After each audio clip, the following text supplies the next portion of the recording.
మీ బంగారం తాకట్టులో ఉందా? విడిపించుకోలేక ఇబ్బందులు పడుతున్నారా? అయితే మీ బంగారాన్ని వెంటనే విడిపించి కొంటాం. గణేష్ గోల్డ్.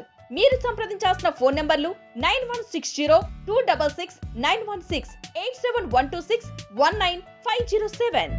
ఇక బులెటిన్ లో డీటెయిల్ చూస్తే కాంగ్రెస్ అభయహస్తం అనే మేనిఫెస్టో ఈ శతాబ్దంలోనే అతిపెద్ద మోసమని బీఆర్ వర్కింగ్ ప్రెసిడెంట్ కేటీఆర్ అన్నారు. తెలంగాణ భవన్లో దళిత బంధు సాధన సమితి సమావేశం జరిగింది.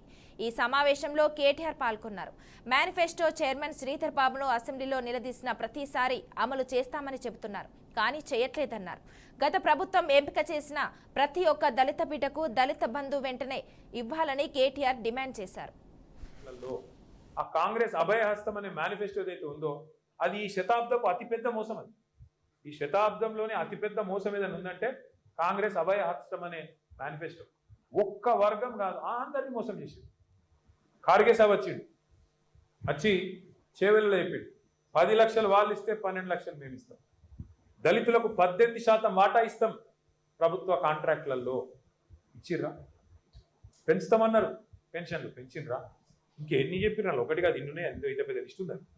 నేను ఫస్ట్ మహేష్ని కోరేది ఏంటంటే ఫస్ట్ మనోళ్ళకి నేర్పిను అలా మేనిఫెస్టోలా ఎస్సీ ఎస్టీ డిక్లరేషన్లా దళితులకు ఇచ్చిన మాటలు ఏంది? ఉత్త దళిత బందే కాదు.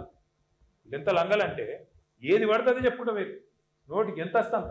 ఆ శ్రీధర్ బాబు అంటే ఆయన రాసిండు మేనిఫెస్టో, చైర్మన్ ఆయన. దాన్ని నేను అసెంబ్లీలో ఆయన లేచినప్పుడల్లా అడుగుతా, ఏమైనా నువ్వేగా చైర్మన్, నువ్వు ఇలా బాగా నడుపుతున్నావు? ఇస్తామండి అంటాడు. ఇస్తామండి అంటే నువ్వే చెప్పినావు కదా 100 రోజులు ఇస్తా అని. 100 రోజుల్లో ఇస్తా, 6 అయినా ఇటు సూర్యుడు అటు పొడిచినా అని డైలాగులు కొట్టింది ఏం కాదు. అందుకే అడుగుతున్నాం. 100 రోజుల్లో చేయలేదు కాబట్టి 600 రోజులు అయింది కాబట్టి అడుగుతున్నాం బరాబర్.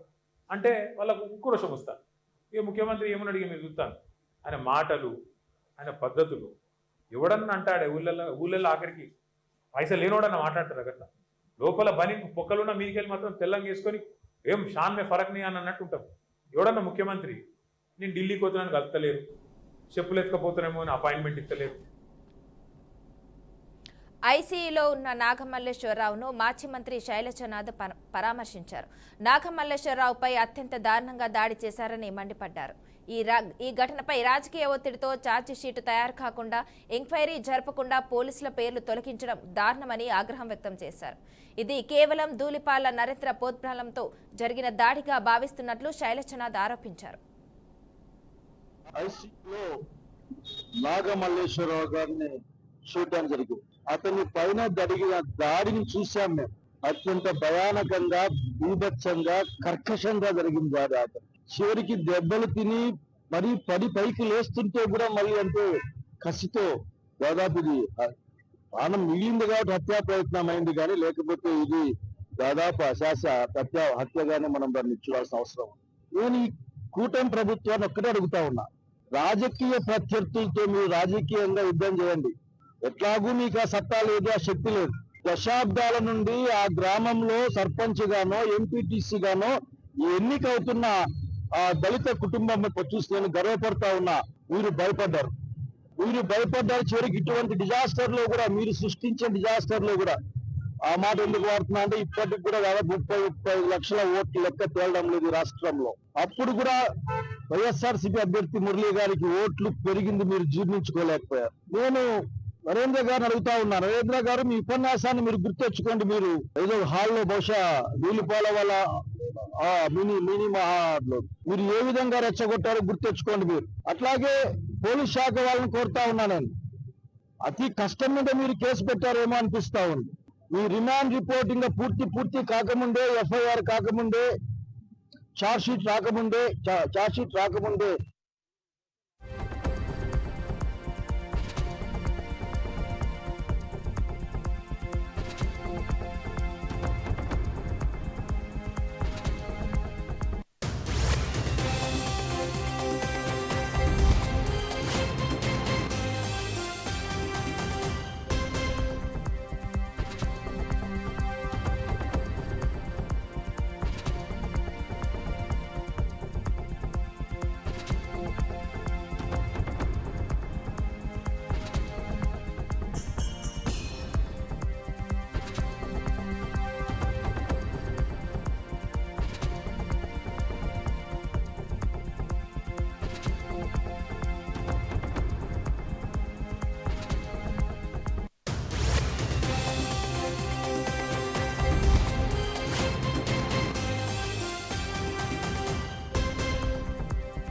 అనంతపురంలో డంపింగ్ యార్డ్ తరలింపు అంశం తీవ్ర దుమారం రేపుతుంది. 4 గ్రామాలకు చెందిన రైతులు అనంతపురం కలెక్టరేట్ వద్ద ఆందోళనకు దిగారు.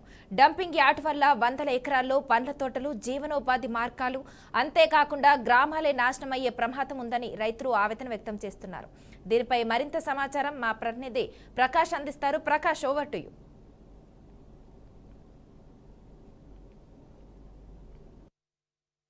అనంతపురం నగరంలోని డంపింగ్ యార్డ్ నర్సనాయకుంట, నాగిరెడ్డిపల్లి, తర్వాత నారాయణపురంకి మారుస్తున్నారనే దాని విషయంలో పెద్ద ఎత్తున ఆ 3 గ్రామాలకు చెందిన గ్రామస్తులు అందరూ కలిసి పెద్ద ఎత్తున ఇక్కడ అనంతపురం కలెక్టరేట్ దగ్గర భారీ ధర్నా చేపట్టిన పరిస్థితి.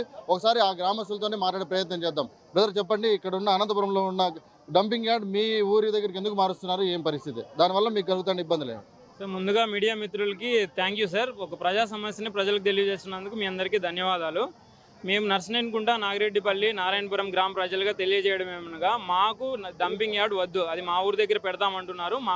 మాకు అవసరం లేదు. మా ఊరి ప్రజలు కానీ, రైతులు కానీ, భూగర్భ జలాల మీద వ్యవసాయం చేసేవాళ్ళు మా భూగర్భ జలాలను డంపింగ్ యార్డ్ అక్కడికి తరలించి కలుషితం చేయొద్దండి, పర్యావరణాన్ని నాశనం చేయొద్దండి, మా భవిష్యత్ తరాలని నాశనం చేయొద్దండి. మేము కోరుకునేది ఒకటే, మాకు అక్కడ డంపింగ్ యార్డ్ అవసరం లేదు. ఇక్కడ లోకల్గా ఉన్న ఎమ్మెల్యే దగ్గుబాటి గారు ఏం మాట్లాడుతున్నారంటే, అక్కడ వచ్చేది ఫ్యాక్టరీ వస్తుంది, డంపింగ్ యార్డ్ కాదు, న్యూ టెక్నాలజీ యూజ్ చేసి చెత్త సేకరిస్తామంటున్నారు. బట్ అనంతపురంలో చెత్త సేకరణ ఏ విధంగా జరుగుతుందో మనందరికీ తెలుసు. తడి చెత్త, పొడి చెత్త సపరేట్గా తీసుకొని ప్లాస్టిక్ సపరేట్ చేసి డంపింగ్ యార్డ్ చేసే వాళ్ళు అయితే గుత్తి రోడ్లో అంత డంపింగ్ గుట్టలుగా పేరుకుపోదు. మీరు ఇక్కడ ఏదైనా సమస్య ఉన్నా ఇక్కడ గుత్తి రోడ్లో ఉన్నది ఒక సమస్య, అక్కడ చుట్టుపక్కల ఆరోగ్యంగా పరంగా ఇబ్బందులు పడుతున్నారు. దాన్ని మీరు ఇంకొక చోటుకి తరలించి ఇంకొక చోట సమస్యను తీసుకురాకూడదు. ఒక సమస్యని సాల్వ్ చేయాలి, కానీ సమస్యను ఇంకో చోట తరలిస్తే అది కూడా సమస్య అవుతుంది. ప్రజలు అందరూ మేము కోరుకునేది ఏమంటే, మాకు డంపింగ్ యార్డ్ అవసరం లేదు, మేము ఇది ఇంకా జస్ట్ మొదటి అడిగే, మేము ఇంకా మీరు డంపింగ్ యార్డ్ మీద ఇదే విధంగా ముందుకు పోతే మేము ఇంకా తీవ్రంగా మా చర్యలు తీసుకుంటాము, మా నిరసన ఇంకా తీవ్రంగా వ్యక్తం చేస్తాము. Thank you. ఇదే క్రమంలోనే ఆ పల్లె గ్రామాలకు సంబంధించిన మహిళలు కూడా ఇక్కడ పెద్ద ఎత్తున చేరుకునే పరిస్థితి ఉంది. ఒకసారి వాళ్ళతో కూడా మాట్లాడే ప్రయత్నం. చెప్పండి, మీ గ్రామం మధ్యలో డంపింగ్ యార్డ్ అనేది ఏర్పాటు చేసే పరిస్థితి ఉంది, దాని గురించి మీరు చెప్పండి. మాకు ఇష్టం లేదు సార్, మా చిన్న పిల్లలు ఉన్నారు, దీనికి అర్థం ఏది సార్? ఇది మేము కోల్పోతాం సార్. డంపింగ్ యార్డ్ వేస్తే మా పంటలు నాశనం అవుతాయి, మేము రైతులు నాశనం అవుతాం, మన చిన్న పిల్లలు.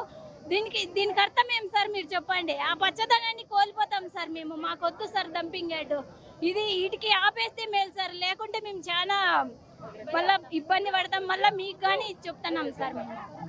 అన్న, చెప్పండి, మీ గ్రామాల మధ్యలో డంపింగ్ యార్డ్ రావడం వల్ల మీరు ఏమేమి ఇబ్బందులు రానున్న రోజులు ఎదుర్కొనే పరిస్థితి ఉంది, మీ మాటలో? సార్, ఇప్పటి నుంచి నేను 2-3 నెలల నుంచి వాళ్ళు పోరాడుతున్నారు.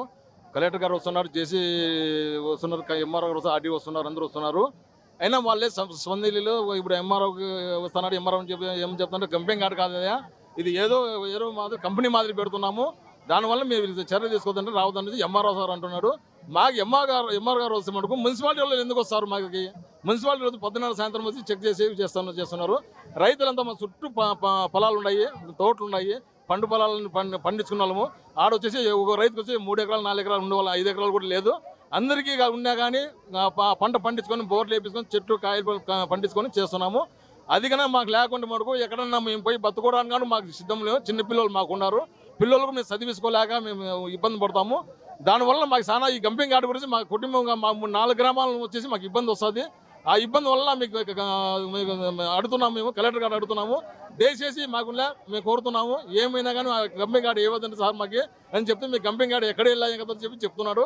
డంపింగ్ యార్డ్ ఎక్కడ వెళ్ళాలంటే మాకేం తెలుసు సార్. మాకు 1 సెంటు 2 సెంటు మా ఇల్లు ఉన్నది. ఆ 2 సెంట్లో మేము ఏమన్నా మా స్థలం ఇల్లు పెట్టి ఆల్రెడీ మేము చూపిల్లా, ఎక్కడ చూపిల్లా సార్? మేము చెప్పండి, మేము చూపించకేమన్నా మేమేమన్నా అధికారులు మీరే ఉన్నారు, ఆర్డీ ఉన్నారు, కలెక్టర్ ఉన్నారు, అందరూ మీరు ఉన్నారు. ఎక్కడుండే పొలాలన్నీ కొండలు గుట్టలన్నీ మీకు తెలుసు కాబట్టి ఎక్కడ ఎత్తుకొని మీరు అక్కడ దూరం పోయి ఇక్కడ చేసుకొని మేము కోరుతున్నాం సార్. దానివల్ల మాకు చాలా ఇబ్బంది వస్తుంది సార్. మాకు దయచేసి ఇది చేయండి సార్ మాకు. సార్ రైట్, ఇది చూసుకున్నట్లయితే అనంతపురం కలెక్టరేట్ ఎదురుగా 3 గ్రామాలకు చెందిన ప్రజలు వందలాది మంది చేరుకొని ఇక్కడ భారీగా ర్యాలీ, నిరసన, ఆందోళన చేపట్టే కార్యక్రమంలో పాల్గొనడం జరిగింది. వాళ్ళ గ్రామాలకు మధ్యలో ఈ డంపింగ్ యార్డ్ ఏదైతే ఏర్పాటు చేసే ప్రయత్నం చేస్తున్నారో అది కానీ ఏర్పడితే అక్కడున్న మానవాళికి కూడా చాలా ఇబ్బంది కలిగే పరిస్థితి ఉందంటూ, రైతులు చాలా నష్టపోతారంటూ వాళ్ళు వ్యక్తం చేసే పరిస్థితి ఉంది. కెమెరామ్యాన్ కమల్తో జయప్రకాష్, అనంతపూర్.